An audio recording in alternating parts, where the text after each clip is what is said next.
Assalamualaikum warahmatullahi wabarakatuh. Perkenalkan, nama saya Zahra Herani dengan NIM 24074101.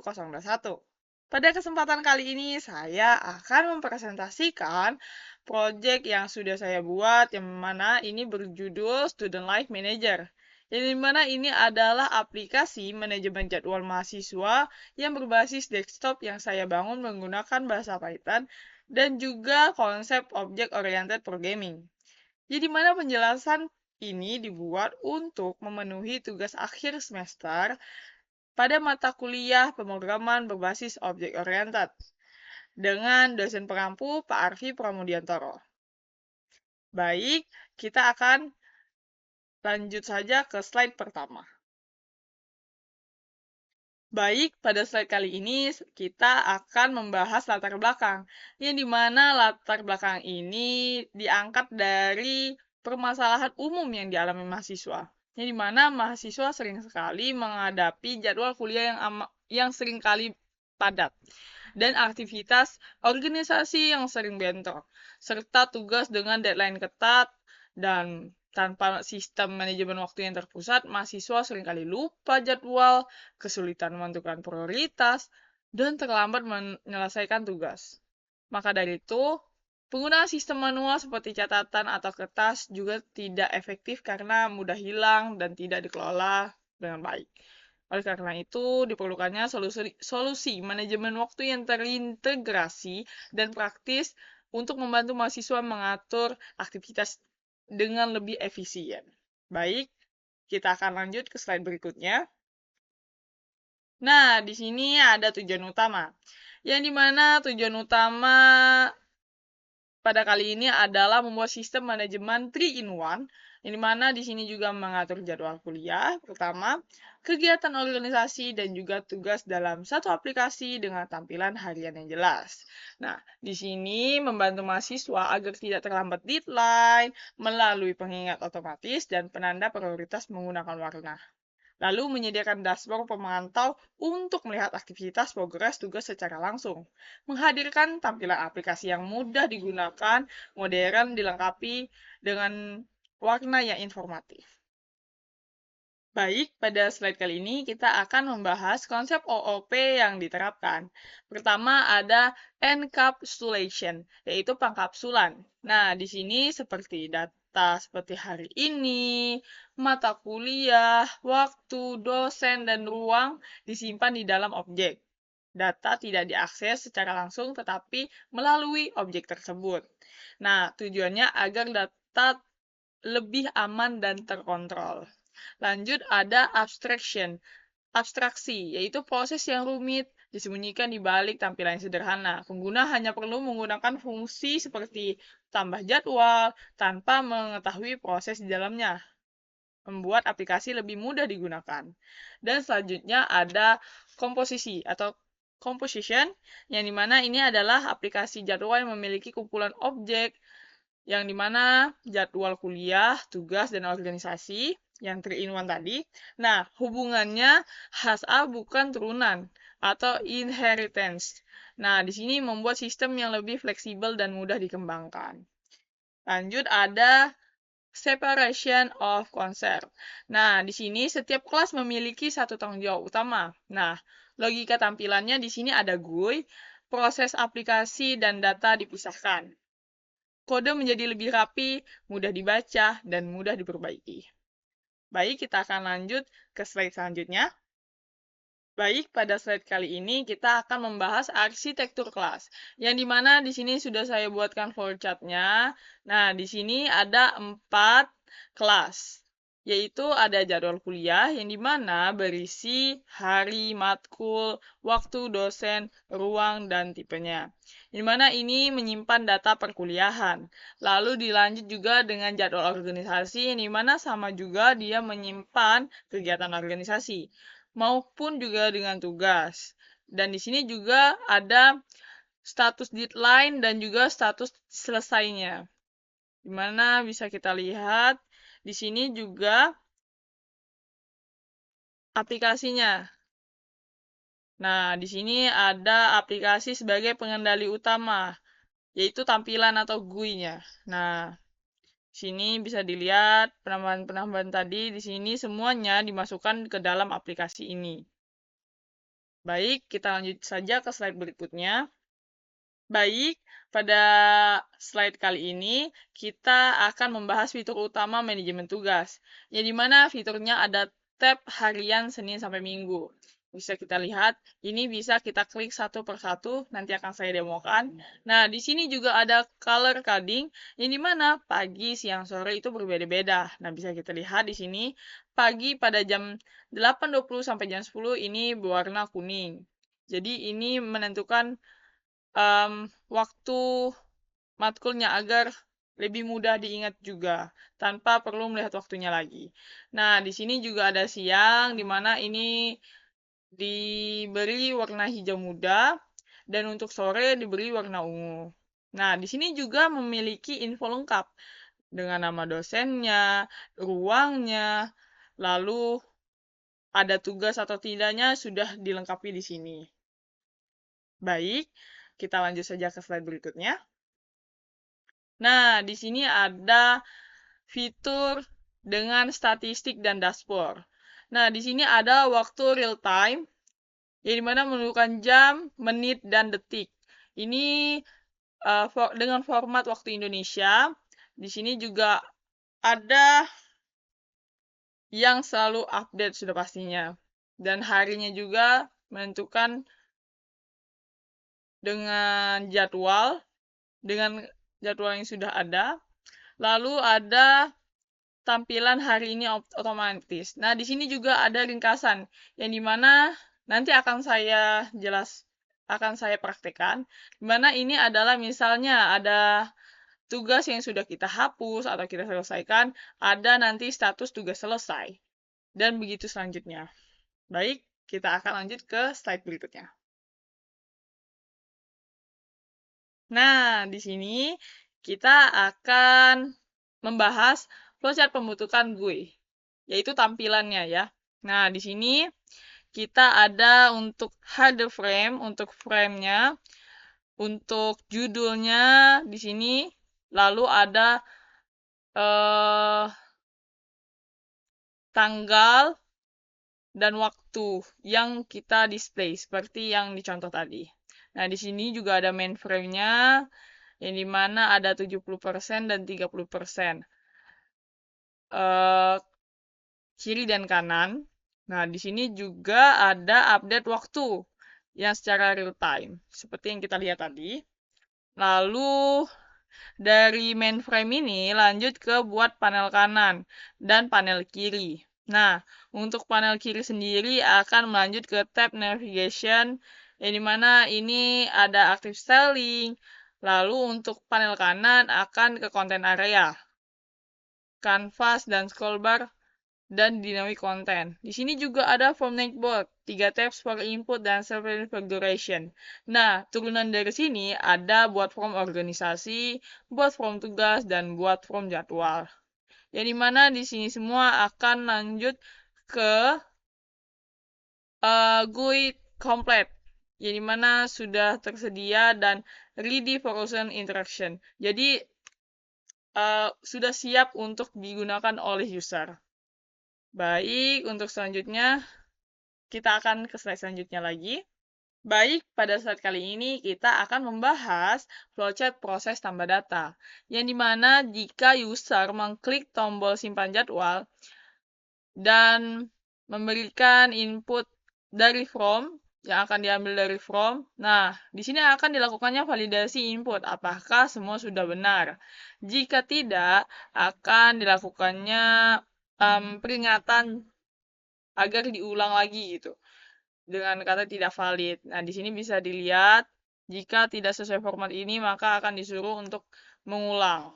Nah, di sini juga sama, jika format waktunya tidak valid akan diberikan tanda format salah. Namun, jika semuanya benar akan langsung saja ke bawah sini, jadi mana akan buat objek jadwal kuliah baru, menambahkan ke list jadwal kuliah dan semua jadwal, lalu mengupdate statistik, nah, merefresh tampilan jadwal hari terkait, dan reset form input, lalu menampilkan pesan sukses. dan selesai. Lalu akan langsung ada di dashboardnya. Lanjut, kita ke slide selanjutnya, yang mana ini adalah data flow dan update system. Nah, data flow sendiri adalah di sini kita bisa lihat. Nah, kita bisa lihat di sini slide-nya. Nah, di sini ada jadwal kuliah user. Yang ini juga ada jadwal kuliah organisasi, tugas, dan semua jadwal. Nah, di sini saling turunan, dan di sini juga user action dan sistem event dan waktu event. Dan ini saling berkaitan. Bisa kita lihat di garisnya ya.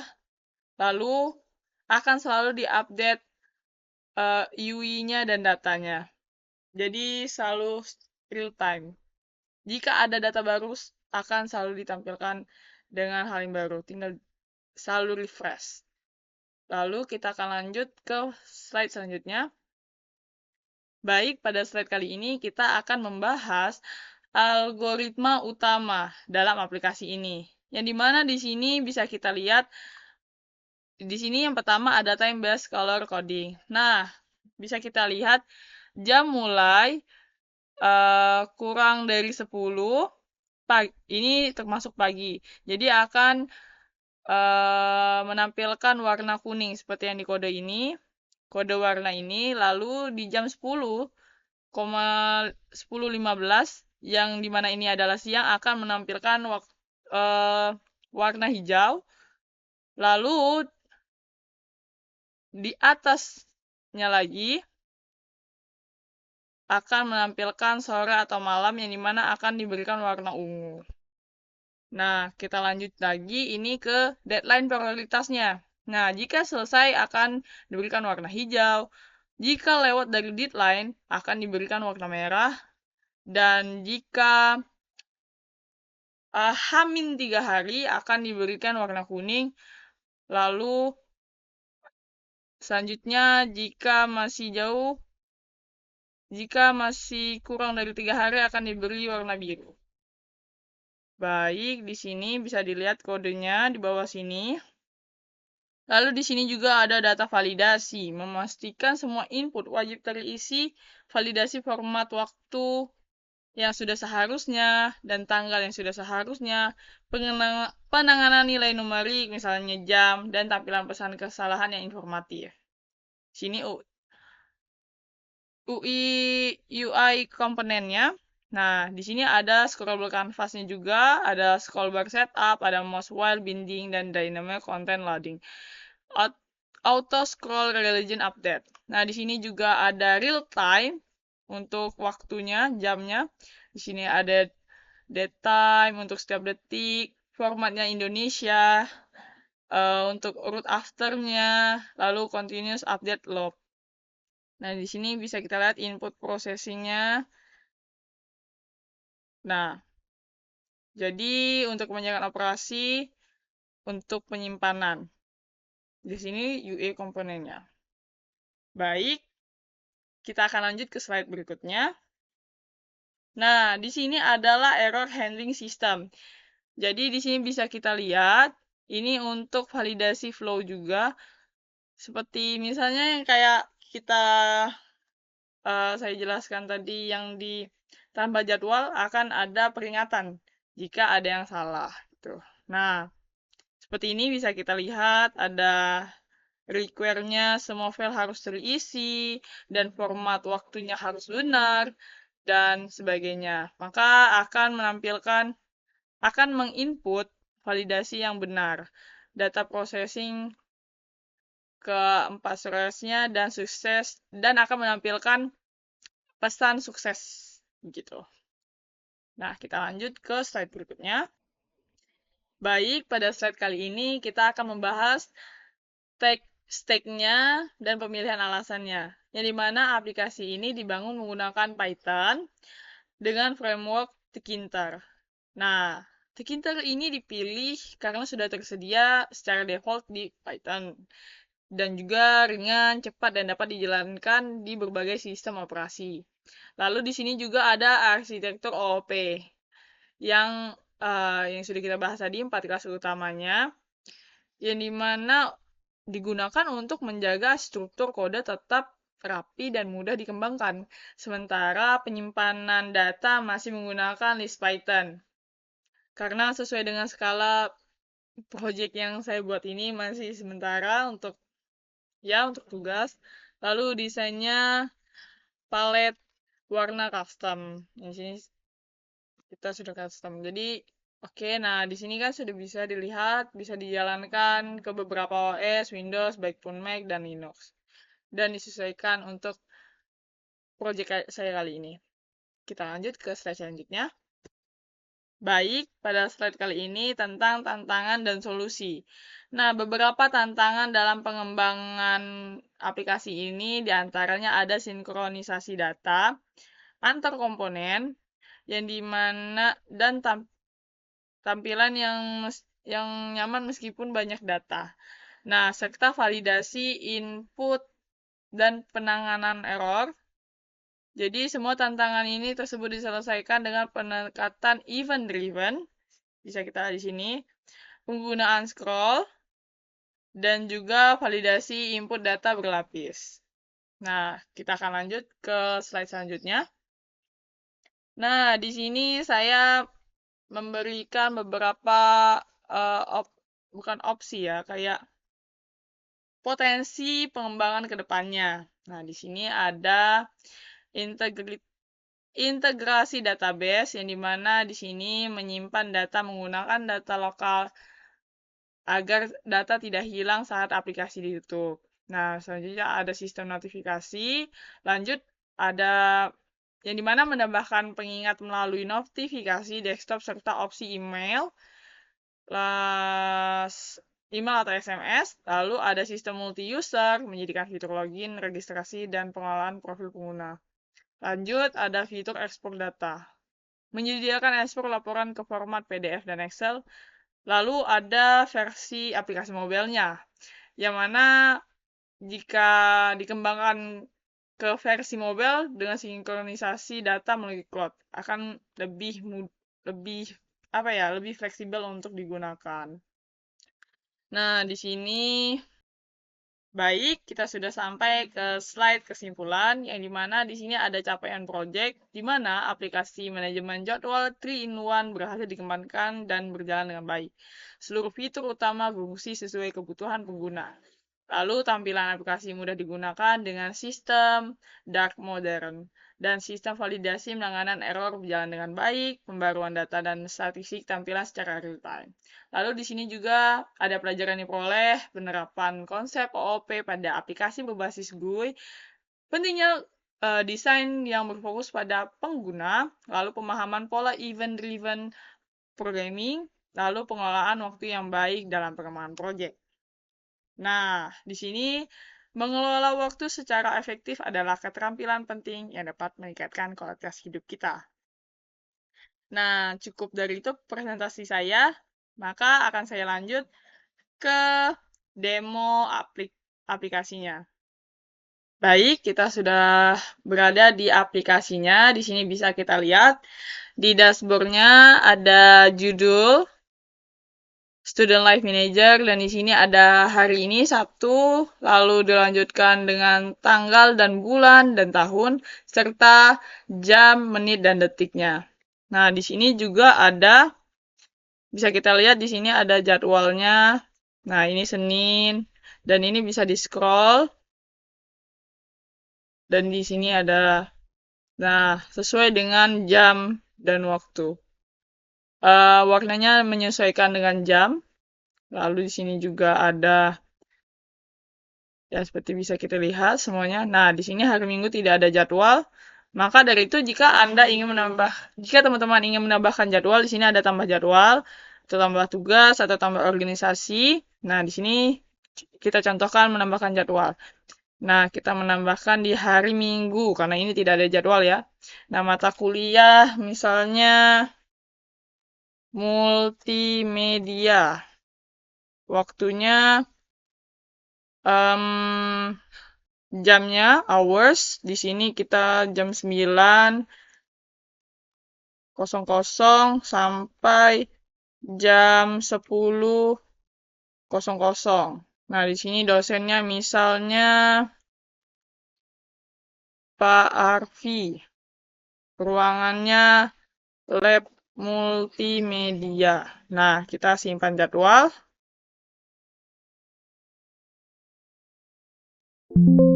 Nah, jadwal kuliah ditambahkan. Oke, nah langsung ke dashboardnya. Dan ini berwarna kuning karena dia di pagi hari. Nah, misalnya kita ingin menambahkan tugas. Sama saja dengan harus mengisi formatnya dengan benar. Lalu di sini ada ringkasan nih. Total kuliahnya menjadi 10, dan organisasinya ada 4, tugas aktifnya ada 5. Nah, di sini kan tugas selesainya 0. Mari kita coba salah satunya kita tandai menjadi selesai. Nah, di sini akan ada tampilan implementasi sudah ditandai dengan selesai. Nah, udah ada tugas selesai 1. Jika mungkin karena sudah terlewat deadline-nya dan tidak diterima lagi, mungkin bisa dihapus saja. Oke. Nah, tugasnya menjadi hilang. Jika misalnya teman-teman rasa ini sudah selesai dan ingin menghapusnya juga tinggal dihapus saja. Ya, digunakan sesuai dengan kegunaannya. Nah, seperti yang teman-teman lihat, ini aplikasinya berjalan dengan baik. Dan mungkin itu saja yang dapat saya sampaikan. Saya mohon maaf jika ada kekurangan kata dan salah penyampaian saya dalam menyampaikan presentasi ini. Semoga teman-teman dapat mengambil hal baik dari presentasi saya. Sekali lagi, saya berterima kasih yang menonton sampai akhir.